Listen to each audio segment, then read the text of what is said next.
Okay, so I just finished up the 5.1 Archon Quest and oh my god, it's so good. So today I just wanna gush about it for however long this video is because I have a lot of things to say. Also, big spoilers ahead, so if you haven't done the quest, go do it. I promise it's peak. And I also promise that I'm gonna be spoiling the hell out of it, so please just go do it. Okay, first of all, the pacing is absolutely immaculate.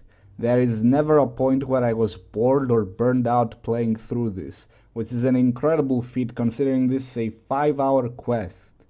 Even when we are just spending downtime with the characters, it's still really fun, because they are all very well written characters. Speaking of characters, Citlali and Auroron were probably the biggest surprise of the quest with how much I liked them.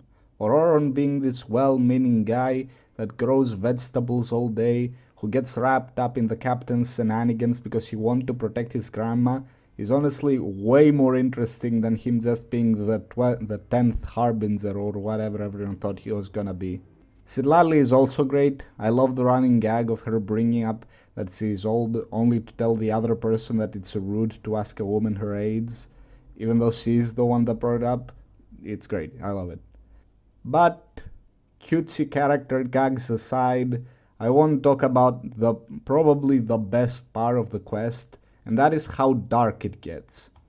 This is probably the darkest quest in Genshin, and trust me, there is some steep competition.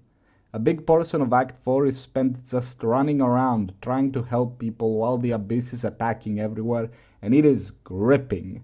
I had probably never felt more invested playing a quest in this game before. Actually, scratch that, I have never felt more invested playing this game at all. Like, as we are going about, you'll see people dying left and right. There are several points where you arrive at a place only to find that everyone is already dead, with their corpses scattered around. Hell, there's literally an in-game counter for all the people that have died during the invasion. It is crazy. We even get the death of a pre-established character, which granted Genshin has done before in the Archon quests, but unlike Tepe, who we only knew for like half an hour and it was kinda hard to tell if he was even dead at first, here Queetzy is someone we've known since Act 1 and is also Chaska's sister.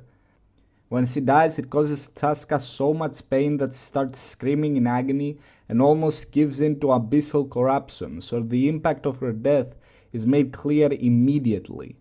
To add another layer of tragedy to this, had Queetzy not died, Chaska might not have awakened her ancient name in time and completed the plan to stop the Abyss. So in a sense, Queetzy's death led to Natlan and maybe all of Teyvat being saved. This is all without even mentioning all the NPCs that we helped throughout Act 4 that we later found out got killed trying to fight or protect civilians or deliver messages. Now, why am I talking so much about how dark the quest is? Am I just a big edgelord who thinks death and violence are cool? Well, not entirely.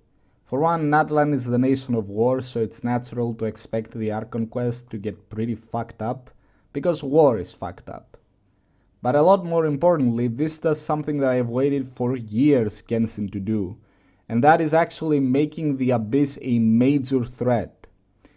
You see, Genshin has two major antagonistic groups, the Fatui and the Abyss, but out of the two, the Fatui get way more focus. They are major players in the Archon quests, in the world quests, the events, there's a bunch of playable Fatui. Meanwhile, the Abyss is relegated to just the Dainsleif quests, and even then, they rarely pose as big of a threat as the Fatui do in the average Archon quest. But here, they finally take center stage, and they feel apocalyptic. Hordes of monsters spawning everywhere, entire sections of the map blocked off because of abyssal corruption, and a giant eye-looking thing that is supposed to be the embodiment of the Abyss itself spawning in the sky. Even when all 6 heroes band together and Mavuika unleashes the power of the Shade of Death itself, it's still only enough to drive them back temporarily. It truly feels like a threat that, as Nouvelette's character story 5 said, can only be defeated if all life bands together as one. The Abyss being the primary antagonistic force in the quest also means that the Fatui get to play a more heroic role in the story, fighting alongside the main cast against the invasion. This is especially good because I think the captain is really cool, and I like that we got to see a lot of him here.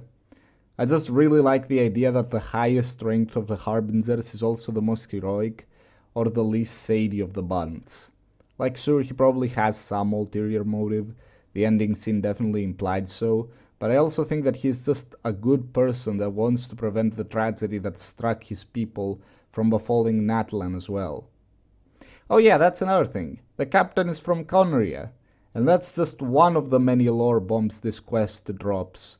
There's also the Sealies being angels, Mavuika being destined to die from using the Shade of Death's power, or, of course, Mavuika's superpowered punch smashing through the fake sky and revealing a shattered moon behind it. Now what does that mean exactly? I don't know, but I want to know. Mihoyo is really great at not revealing too much stuff to spoil the whole story, but giving us just enough lore to be excited, and they did that here in spades. So yeah, this might be the best Archon Quest to date, at least as a quest line. Individually, Masquerade of the Guilty still blows everything else out of the water, to be honest. Now obviously it's not over yet, but I highly doubt that they would drop the ball with Act 5. In fact, I am very hopeful that the finale to this will surpass even Act 5 of Fontaine in terms of quality. But that's about all I wanted to say. Thank you all for watching, and I'll see you all in the next one. Bye!